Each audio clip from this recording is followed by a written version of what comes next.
नमस्ते, HNN news आप देख रहे हैं। मैं हूं आपके साथ नीतू गुप्ता। खबरों की शुरुआत करेंगे। महाराष्ट्र के बारामती में हुई विमान दुर्घटना में उप मुख्यमंत्री अजीत पवार का निधन हो गया। इसको लेकर प्रदेश के मुख्यमंत्री विष्णुदेव साय ने दुख जताया। उन्होंने कहा कि अजीत पवार का जीवन देश के विकास के लिए समर्पित रहा। उनका असमय निधन महाराष्ट्र की राजनीति के लिए अपूरणीय क्षति है।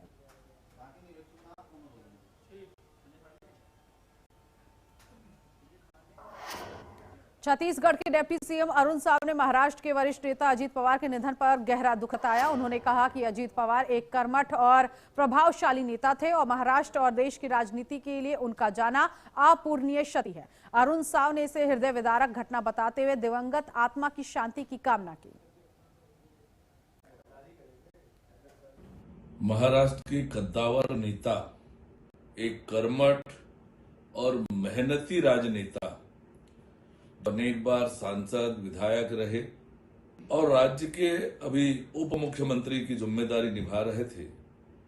ऐसे अजीत पवार जी के आकस्मिक निधन की खबर ने हम सबको झकझोर दिया है।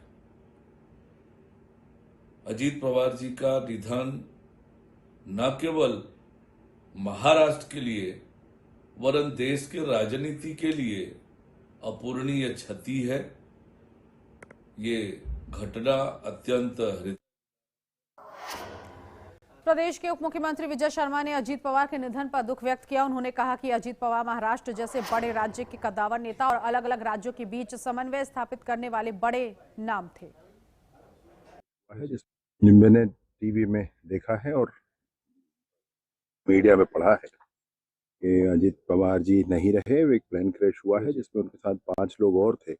वो उप मुख्यमंत्री थे महाराष्ट्र जैसे बड़े राज्य के और बड़े ही कद्दावर नेता थे। विभिन्न राजनीतिक दलों के बीच समन्वय के लिए उनका बड़ा नाम था और साथ ही साथ विशेष प्लानिंग करने में उनकी बड़ी महारत थी।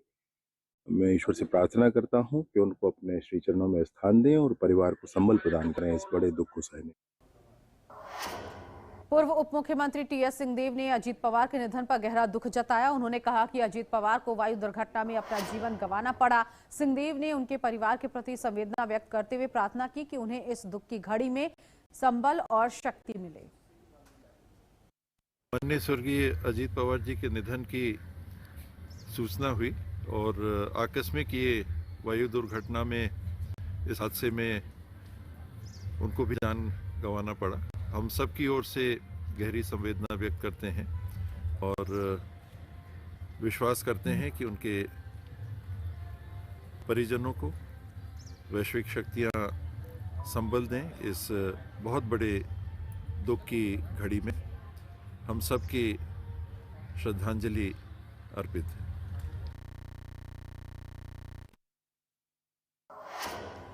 मुख्यमंत्री विष्णुदेव साय ने डीजी कॉन्फ्रेंस की समीक्षा बैठक की और कहा कि इसमें पीएम मोदी, गृह मंत्री अमित शाह और 208 से ज्यादा अधिकारियों ने हिस्सा लिया। इसके साथ ही उन्होंने पुलिस विभाग के 255 करोड़ रुपए के विकास कार्यों जैसे साइबर थाना, थाने और पुलिस मेस के लोकार्पण को लेकर इसे महत्वपूर्ण बताया। हमारे देश के यशस्वी छत्तीसगढ़ के लिए सौभाग्य का विषय था कि पिछले दिनों 3 दिनों का डीजी पीआईजी कॉन्फ्रेंस केंद्रीय स्तर का रखा गया था, जिसमें माननीय हमारे देश के यशस्वी प्रधानमंत्री श्री नरेंद्र मोदी जी, हमारे देश के गृह मंत्री श्री अमित शाह जी सहित पूरे देश से 260 से ज़्यादा अधिकारी 3 दिनों तक यहाँ पूरे देश की कानून व्यवस्था पर गहन विचार विमर्श किए और ये बड़ा सौभाग्य था। मेजबानी का अवसर छत्तीसगढ़ को मिला था और उसी को लेकर आज एक समीक्षा बैठक का यहाँ पर आयोजन था। जांजगीर चांपा के पुलिस कंट्रोल रूम में नया साइबर थाना शुरू किया गया। मुख्यमंत्री विष्णुदेव साय और उप मुख्यमंत्री विजय शर्मा ने वर्चुअल शुभारंभ किया। जिले में अब तक 5500 अपराध दर्ज हुए हैं, जिनमें केवल 29 साइबर क्राइम के मामले हैं। अब सभी थाना स्तर से दर्ज साइबर प्रकरण सीधे साइबर थाना भेजे जाएंगे और त्वरित जांच की जाएगी। साइबर थाना में 20 पुलिसकर्मी तैनात किए जाएंगे। इसका उद्देश्य साइबर अपराधों पर प्रभावी नियंत्रण और शीघ्र न्याय सुनिश्चित करना है।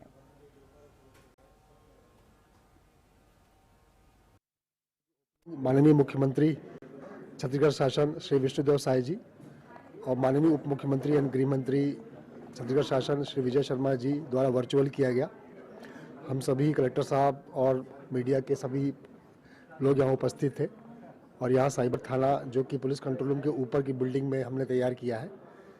इसका नोटिफिकेशन नवंबर माह में हुआ था और तब से तैयारी चल रही थी और आज 28 जनवरी को PHQ में माननीय मुख्यमंत्री के द्वारा वर्चुअल उद्घाटन आज इसका हुआ है। साइबर थाना खुलने के पश्चात अब जिले में जितने साइबर फ्रॉड्स की, साइबर क्राइम की जो रिपोर्ट्स होंगी वो सीधे उसकी FIR यहाँ हो सकेंगी। राजनांदगांव में साइबर अपराधों पर रोक लगाने के उद्देश्य से साइबर सेल का वर्चुअल उद्घाटन किया गया। प्रदेश के मुख्यमंत्री विष्णुदेव साय ने पूरे छत्तीसगढ़ में एक साथ साइबर सेल का शुभारंभ किया। इस दौरान उप मुख्यमंत्री और गृह मंत्री विजय शर्मा सहित पुलिस अधीक्षक अंकिता शर्मा और अन्य अधिकारी मौजूद रहे। मुख्यमंत्री महोदय, HM साहब और DGP महोदय की उपस्थिति में PHQ से एक वर्चुअल बैठक के माध्यम से साइबर थाने का उद्घाटन किया गया है। इसी तारतम्य में राजनांदगांव एवं 7 अन्य जिलों में साइबर थानों का शुभारंभ किया गया है। तो आज से साइबर थाना पुलिस अधीक्षक कार्यालय राजनांदगांव में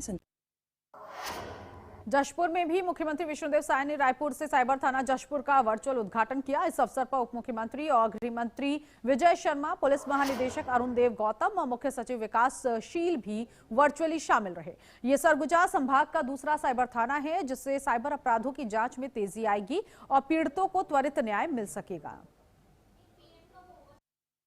साइबर थाना स्वीकृत हुए हैं जिसमें से एक थाना जिला जशपुर को प्राप्त हुआ है। हम लोगों के लिए सौभाग्य की बात होगी कि यहाँ एक थाना स्थापित हुआ है। थाना स्थापित होने से अब तक जो हम लोगों के द्वारा 5 लाख से ऊपर के जो ठगी के प्रकरण होते थे, जो उन सभी को रैन साइबर में भेजा जा करके उसकी विवेचना कराई जाती रही है। यहाँ साइबर थाना खुल जाने के बाद में हम लोग अब खुद भी सक्षम होंगे कि उन अपराधों की यहाँ विवेचना कर पाएंगे।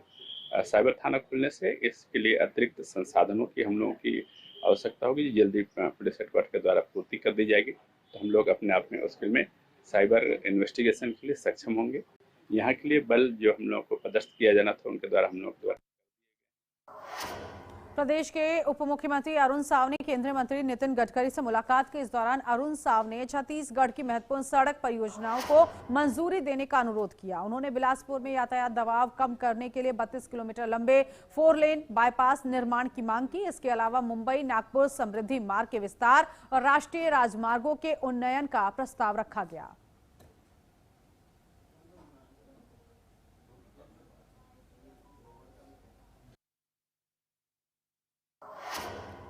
बस्तर जिला और सत्र न्यायालय में बम होने की सूचना से हड़कंप मच गया। एहतियातन कोर्ट परिसर को तत्काल बंद कर सील कर दिया गया। मौके पर एसपी सहित पुलिस के वरिष्ठ अधिकारी मौजूद हैं और बम निरोधक दस्ता परिसर की सघन जांच की जा रही है। जानकारी के अनुसार कोर्ट कार्यालय के ईमेल पर संदिग्ध मेल के जरिए बम से उड़ाने की धमकी मिली है। फिलहाल किसी भी संदिग्ध वस्तु की पुष्टि नहीं हुई है। स्थिति पर लगातार नजर रखी जा रही है और सुरक्षा व्यवस्था कड़ी कर दी गई है। आज सुबह जिला न्यायालय के ऑफिशियल ईमेल अकाउंट पे एक धमकी भरा ईमेल आया था जिसमें कोर्ट में बम होने की सूचना थी। सूचना जब न्यायालय में आई तो तत्काल उन्होंने हमसे संपर्क किया। हमारे पास जानकारी मिलते ही साथ हम लोगों ने पूरे कोर्ट परिसर को कॉर्डन ऑफ किया था। जो लोग कोर्ट परिसर में थे उनको भी बाहर निकाल करके पूरे कोर्ट परिसर का बम डिस्पोजल जो स्क्वाड है उसे प्रॉपर चेक करा लिया गया है। बिल्डिंग के अंदर अभी ऐसी कोई भी संदिग्ध चीज़ हमको नहीं मिली है। पूरे परिसर का भी चेकिंग अभी जारी है। कुछ देर के लिए अभी लोगों को बाहर रोका गया है। एक बार जब पूरी तरीके से परिसर की चेकिंग हो जाएगी उसके बाद फिर जो नॉर्मल कामकाज है कोर्ट का वो चालू हो जाएगा। छत्तीसगढ़ के पर्यटन विभाग ने आज प्रेस वार्ता की। इस दौरान उन्होंने प्रदेश के पर्यटन को लेकर कई अहम जानकारी दी। विभाग के सचिव ने जानकारी दी है कि पर्यटन को उद्योग का दर्जा मिलने के बाद राज्य में 500 करोड़ रुपए से ज्यादा का निजी निवेश किया गया है। श्री रामलला दर्शन योजना के तहत 50 विशेष ट्रेनों में से 42,000 श्रद्धालुओं ने इसका लाभ उठाया। 350 करोड़ रुपए की लागत से फिल्म सिटी और कन्वेंशन सेंटर विकसित किए जा रहे हैं।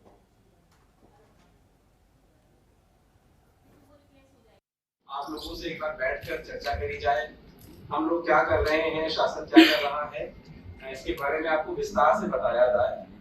और साथ ही साथ, क्योंकि आप लोग पत्रकार साथी होने के साथ साथ खुद भी कभी ना कभी पर्यटन करते होंगे, तो आप कहीं जाते होंगे, पूर्वी छत्तीसगढ़ की जगहों को देखते होंगे, तो तमाम सारे विचार, सजेशन, सुझाव आप लोग के मन में भी होंगे।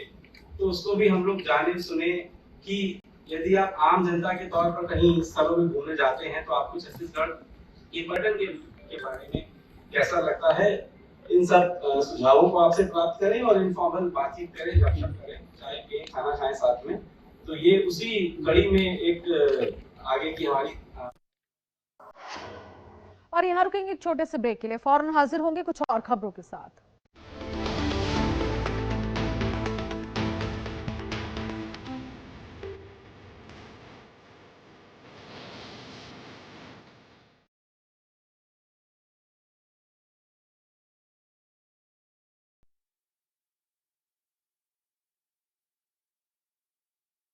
गोल्डी हिंग का तड़का लगे तो सभी दबा के खाते हैं। गोल्डी हिंग, कण कण में जान। क्या है भाई तेन? अचानक दर्द उठे। ठीक है सर? हाँ, बस आया तेज हो गया। डॉक्टर ने दिखा रहा है? डॉक्टर का मतलब खर्चा? प्राइवेट हॉस्पिटल का बिल इंश्योरेंस कवर करो कि नहीं? मुख्यमंत्री सहज योजना कार्ड हैगा? फिर कोई टेंशन नहीं, थोड़ा सारा ट्रीटमेंट कैशलेस हो। पैसे ज्यादा लगणगे? चिंता ना करो, सारा इलाज बिना पैसे दे होएगा। बिना पैसे दे?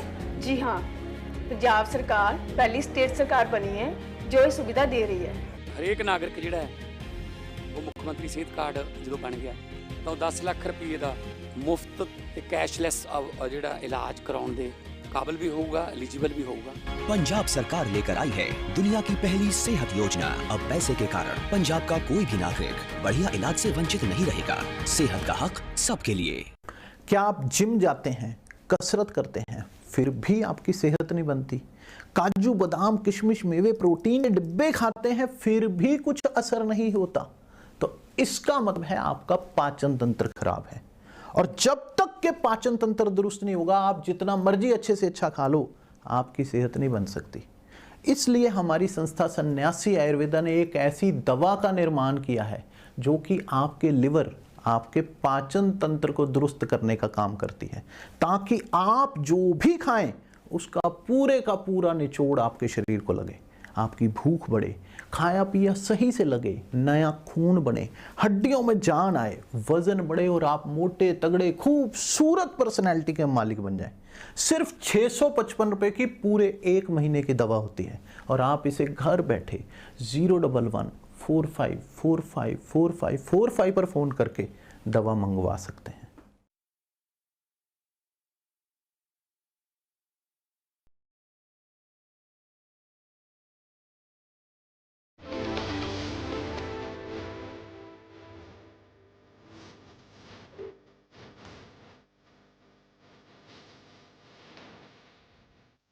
ब्रेक के बाद आगे बढ़ेंगे, जहां धमतरी न्यायालय को बम से उड़ाने की धमकी मिलने से हड़कंप मच गया। सूचना पर पुलिस की टीम, बम निरोधक दस्ता, डॉग स्क्वाड की टीम मौके पर पहुंची। इसके बाद कोर्ट परिसर की बारीकी से जांच की गई। बताया जा रहा है कि तमिलनाडु से एक हिंदी में लिखा हुआ ईमेल जिला एवं सत्र न्यायालय को आया था, जिससे कोर्ट में हड़कंप मच गया। एसपी ने बताया कि जांच के दौरान कोई भी संदिग्ध वस्तु नहीं मिला है। ईमेल आया है कोर्ट के एनआईसी ईमेल आईडी पे कि तमिलनाडु से एक हिंदी में लिखा हुआ मेल है, उसमें इस तरह की जहर बम की और कोर्ट परिसर को उड़ाने की धमकी वगैरह है।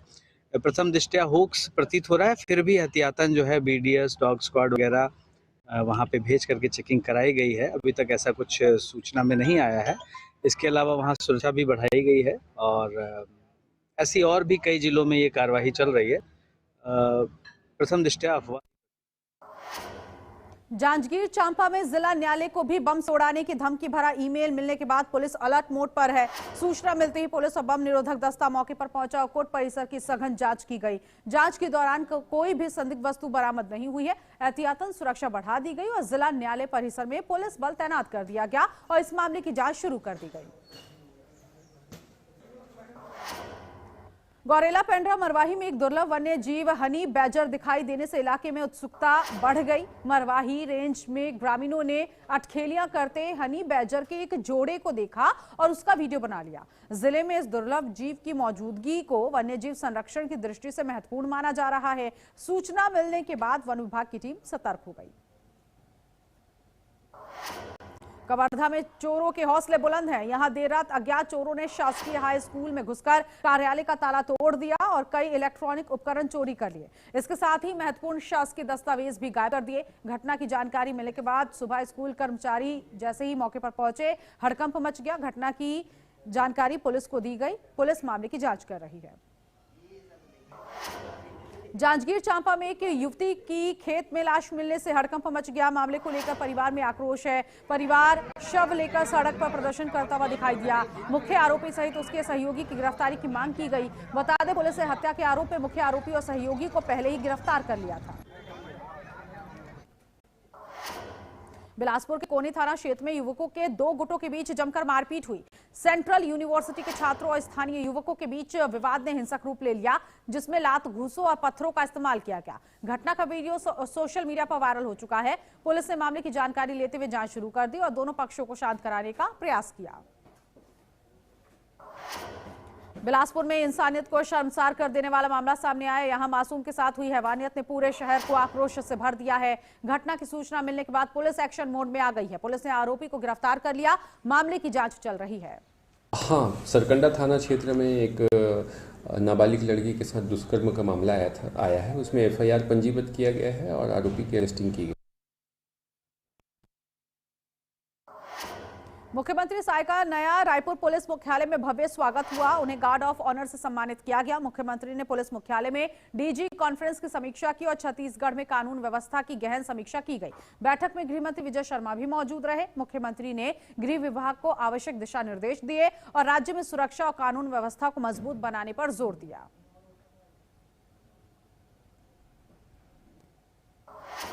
छत्तीसगढ़ में मिड डे मील योजना के अंतर्गत सरकारी स्कूलों में काम करने वाली रसोइयों की अनिश्चितकालीन हड़ताल गंभीर स्थिति तक पहुंच गई है। प्रदेश भर की करीब 86,000 रसोइया 31 दिनों से हड़ताल पर है। इस दौरान 2 महिलाओं की मौत भी हो चुकी है, जबकि एक की हालत नाजुक है। रसोइया संघ के प्रदेश अध्यक्ष राजाराम कश्यप ने ये जानकारी दी है। जी, हमारा मुख्य मांग है हमको कलेक्टर दर पर मानदेय दिया जाए। दूसरी जो मांग है अंशकालीन को पूर्णकालीन किया जाए। तीसरी मांग है कि छात्र छात्राओं की दर्ज संख्या कम होने पर रसोइया को ना निकाला जाए। ये 3 सूत्री मांग को लेकर आज हम लोगों ने लगभग 31 दिन तक बैठे हैं, लेकिन 31 दिन तक बैठने के बावजूद भी हमारे प्रदेश की सरकार ने हमसे बात करने को तैयार नहीं है, न उनके अधिकारी कर्मचारी बात करने को तैयार नहीं है। अभी अभी जो कल लाइव चला तो उसमें ये कहा जा रहा है कि रसोइया को 500 रुपया दे रहे हैं बोल के। तो मैं 500 रुपये लेने के लिए हम लोगों ने संगठन यहाँ पे नहीं आए हैं। हमको कलेक्टर दर पर मानदेय दिया जाए बोल के हम लोगों ने धरना प्रदर्शन पर बैठे हैं। खैरागढ़ में सड़क दुर्घटना को रोकने के लिए और जनता यातायात नियमों के प्रति जागरूकता बढ़ाने के लिए विशेष अभियान चलाया जा रहा है। इसी कड़ी में जिला मुख्यालय में कार्यक्रम आयोजित किया गया, जिसमें बिना हेलमेट 2 पहिया वाहन चला रहे 100 चालकों को निःशुल्क हेलमेट बांटे गए। अधिकारियों ने हेलमेट पहनने के महत्व, दुर्घटना में जीवन रक्षा की भूमिका पर जोर दिया। ये पूरा जो माह है हम लोग सड़क सुरक्षा सप्ताह, सड़क सुरक्षा मंथ के रूप में मना रहे हैं। इस तरह में हमारे द्वारा बहुत सारे प्रोग्राम करवाए गए थे। तो आज 27 जनवरी को राजा फतेह सिंह मैदान खैरागढ़ में हमारे द्वारा हेलमेट वितरण का प्रोग्राम रखा गया था। इसमें जो ज़रूरतमंद है उनको जागरूक किया गया कि वो हेलमेट पहने, साथ ही उनको पुलिस विभाग की तरफ से हेलमेट का वितरण किया गया है। तो अभी हमारे द्वारा इस प्रोग्राम में लगभग 100 हेलमेट का वितरण किया गया है और आशा है कि लोग इससे जागरूक होंगे और जब भी बाइक वगैरह राइड करेंगे तो हेलमेट का उपयोग करेंगे। छत्तीसगढ़ पुलिस महकमे में प्रमोशन को लेकर विवाद शुरू हो गया। IPS 2012 बैच के कवर्धा SP धर्मेंद्र सिंह छवई ने मुख्यमंत्री को पत्र लिखकर प्रमोशन से वंचित किए जाने पर आपत्ति जताई है। उन्होंने आरोप लगाया कि नियमों के बावजूद उन्हें जानबूझकर पदोन्नति नहीं दी गई। लोकायुक्त में जांच लंबित होने का हवाला दिया गया, जबकि ना तो चार्जशीट जारी हुई है, ना ही कोई विभागीय या आपराधिक मामला लंबित है। अधिकारी ने इसे संविधान के अनुच्छेद 16 के तहत समान अवसर के अधिकार का उल्लंघन बताया।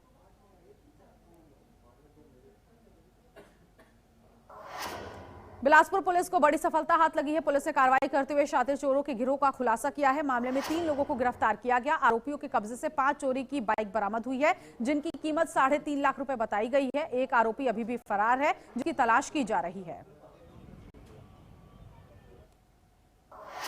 रायपुर में सूखे नशे के खिलाफ पुलिस ने सख्त कार्रवाई शुरू कर दी। गांजा सेवन में इस्तेमाल होने वाली चीजों की अवैध बिक्री पर छापेमारी की गई। कार्रवाई के दौरान करीब 2 लाख रुपए के रोलिंग पेपर जब्त किए गए। साथ ही 9 दुकानों को सील कर दिया गया। पुलिस ने सप्लाई चेन की पहचान कर ली है और थोक विक्रेताओं और सप्लायरों पर जल्द कार्रवाई की जाएगी।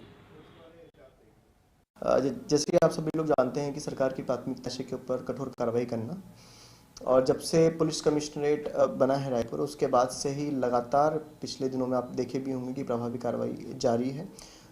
उसी में कल नॉर्थ जोन में जो मतलब जिसके अंदर थाना पंडरी, खमाड़ी, गुड़ियारी, अमतरी और उल्ला एवं रामनगर चौकी आती है, उस पूरे क्षेत्र में कल रात भर चेकिंग अभियान जारी है, जिसमें 200 से ज़्यादा दुकानें चेकिंग, जितने ठेले थे आसपास सब चेक किए गए और वहाँ से जो फिल्टर पेपर, जिसे सब लोग गोगो पेपर के नाम से जानते हैं, उसे भारी मात्रा में जब्त किया गया। जब्ती उपरांत 9 दुकानें सील की गईं नगर निगम की मदद से एवं कोटपा के अंदर उस पर। और इसी के साथ इस बुलेटिन में अभी के लिए बस इतना ही। नमस्कार।